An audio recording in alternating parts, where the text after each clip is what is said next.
የማህበረሰቦችን ስነ ልቦናዊ ውድቀት ሌላው አሳሳቢ ጉዳይ ሆኗል። ፍቅር ወይስ ጭካኔ? በወጣቶች መካከል እየተስፋፋ ያለው የፍቅር ግድያና አስከፊው የጌዲዮና ባህር ዳር ድርጊት ብዙዎችን ያሳዘነና እያነጋገረ ያለ ጉዳይ ነው።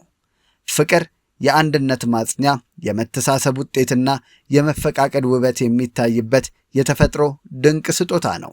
የሰው ልጅ ካሉት ታላላቅ እሴቶች መካከል ደግሞ ለሌላው መኖርና መውደድ ቀዳሚው ነው። ነገር ግን ከቅርብ ጊዜ ወዲህ በኢትዮጵያችን እየተሰሙ ያሉ ዜናዎች ይህንን ውብ ትርጉም እየቀየሩት ይገኛሉ። ፍቅር በዛሬው ጊዜ የመኖር ዋስትና ሳይሆን የሞት ምክንያት እየሆነ መጥቷል።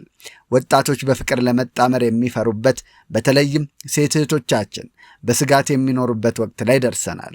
ዛሬ የምንወያይባቸው ታሪኮች ልብ ይሰብራሉ። በጌዲዮ ዞን ገደብ ከተማና በባህር ዳር የተፈጸሙት ግድያዎች የማህበረሰባችንን ስነ ልቦና መፈተሽ እንዳለብን ትልቅ ደወል ደውለዋል። ቀኑ ሚያዝያ 14 ቀን 2018 ዓ.ም ነው። ቦታው በደቡብ ጌዲዮ ዞን ገደብ ከተማ። አቶ ተመስገን ዳንኤል ይባላል። የአቢሲኒያ ባንክ ባለሙያ ነው።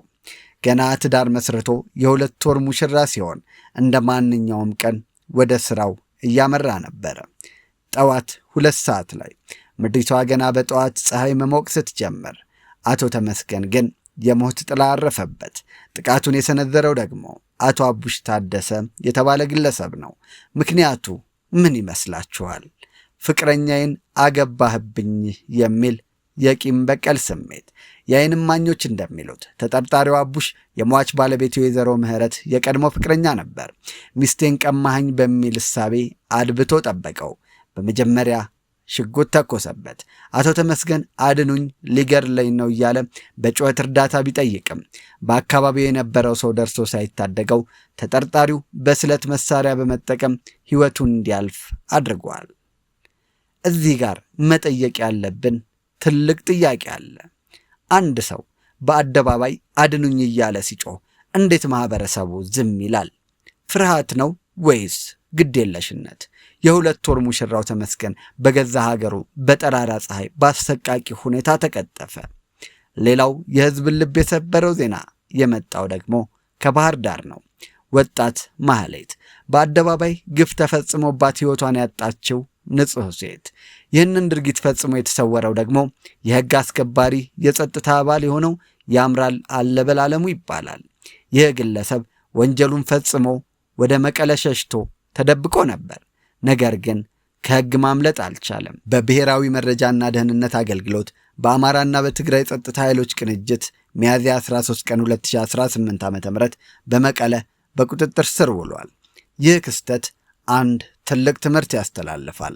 ወንጀል ፈጽሞ ለጊዜው መሰወር ቢቻልም ከሕግ ቁጥጥር ማምለጥ ግን ፈጽሞ አይቻልም። እነዚህ 2 ክስተቶች ብቻ አይደሉም። በየቀኑ በሴት እህቶቻችን ላይ የሚደርሰው ጥቃት የእኔ ካልሆንሽ የሞትሽ ነሽ የሚለው አስተሳሰብ ማህበረሰባችንን ወዴት እየወሰደው ነው? ፍቅር ነፃነት ነው። አንድን ሰው መውደድ ማለት የእኔ የግል ንብረት ነው ማለት አይደለም። የቀድሞ ፍቅረኛዬ ሌላ ሰው አገባች ብሎ ሕይወትን ማጥፋት የፍቅር ሳይሆን የአእምሮ በሽተኝነት ውጤት ነው። በአደባባይ ሰው ሲገደል ቆሞ ማየት ወይም ቪዲዮ መቅረጽ የሞራል ዝቅጠት የመጨረሻው ደረጃ ነው። አድኑኝ የሚል ድምፅ ሰምቶ ዝምታን መምረጥ ለነገው ገዳይ ዕድል መስጠት ነው። መንግሥትና የሕግ አካላት በእንደዚህ አይነት ዘግናኝ ወንጀሎች ላይ ፈጣንና አስተማሪ እርምጃ መውሰድ ይገባቸዋል። ውድ ተመልካቾቻችን ዛሬ በሐዘን ተሞልተን ነው ይህንን የምናወራው። ነገር ግን ማልቀስ ብቻ መፍትሄ አይሆንም። ወጣቶች ሆይ ፍቅርን ከመጀመራችሁ በፊት የሰውን ልጅ ክብር ተማሩ። አለመፈለግን እንደ ጸጋ ተቀበሉ። አንድ ሰው ካልፈለጋችሁ በሰላም መሸኘት እንጂ ሕይወት ማጥፋት ጀግንነት አይደለም። ጎረቤታችን ሲጮህ ምን አገባኝ አንበል። ዛሬ በሰው ላይ የደረሰው ነገ በኛ ላይ ላለመድረሱ ዋስትና የለንም። የአቶ ተመስገንና የማህሌት ደም ፍትህን ይሻል፣ የፍትህ ያለ እያለ ይጮሃል። እናንተስ በቴዲ አፍሮ ላይ እየደረሰ ያለው ወከባና በሀገሪቱ እየተስፋፋ ያለው የጭካኔ ግድያ ምን ይነግረናል? ፍትህ ለተመስገን፣ ፍትህ ለማህሌት። ነፃነት ለጥበብ ሰዎች። ሐሳባችሁን በኮሜንት አጋሩን። ቤተሰቦቻችን በሌሎች አዳዲስ መረጃዎችም ደግሞ እንመለሳለን። ቪዲዮን ላይክና ሼር ማድረጋችሁን አይርሱ። እንዲሁም ሰብስክራይብ በማድረግ የቻናላችን ቤተሰብ ይሆኑ። ሰላም ለሀገራችን።